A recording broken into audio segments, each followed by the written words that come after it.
Adults would feel that a developed consideration for children would involve leaving children alone sexually to find their own way for themselves with their own peer groups and not with adults.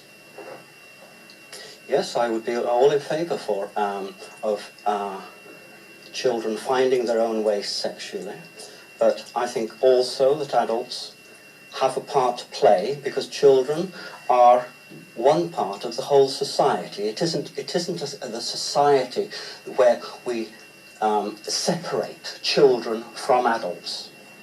What do you feel?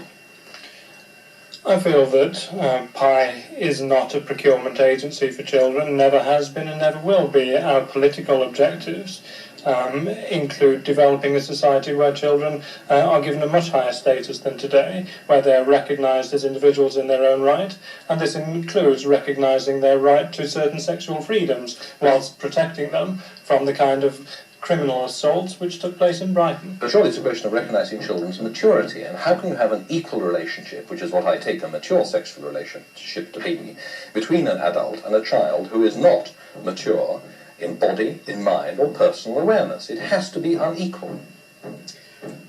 I don't accept that this concept of maturity at all.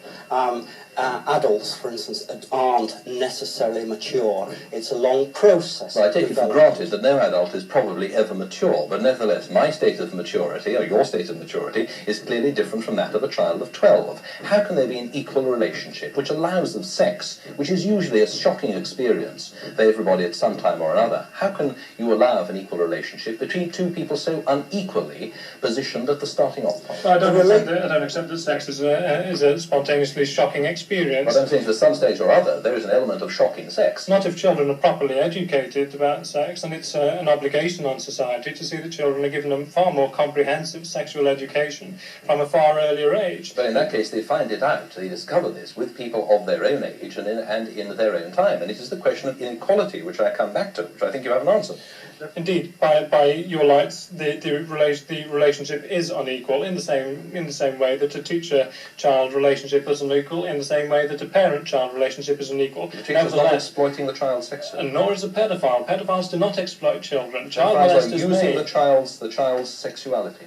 No, pedophiles do not use a child's sexuality. Pedophiles develop a mutual sexuality with the child. It's an entirely reciprocal relationship. But you can't say that because of this business of immaturity and the inequality of the relationship. Yes, but the definition of maturity is yours. We don't share it. Well, what is your definition of maturity in this context? Now, how can a child of 12 make a mature judgment about something like sex for the first time, which it has not the first idea about, and cannot possibly weigh the consequences of it? You're imputing to a sexual relationship heavy judgmental issues. Which I'm talking about the physical and psychical response. Yes. A child is able to recognise a pleasurable experience. He is able to recognise a pleasing emotional experience. He is able to express consent and to recognise that this is something he wishes to continue. And a responsible, caring paedophile it always refers to the wishes of the child.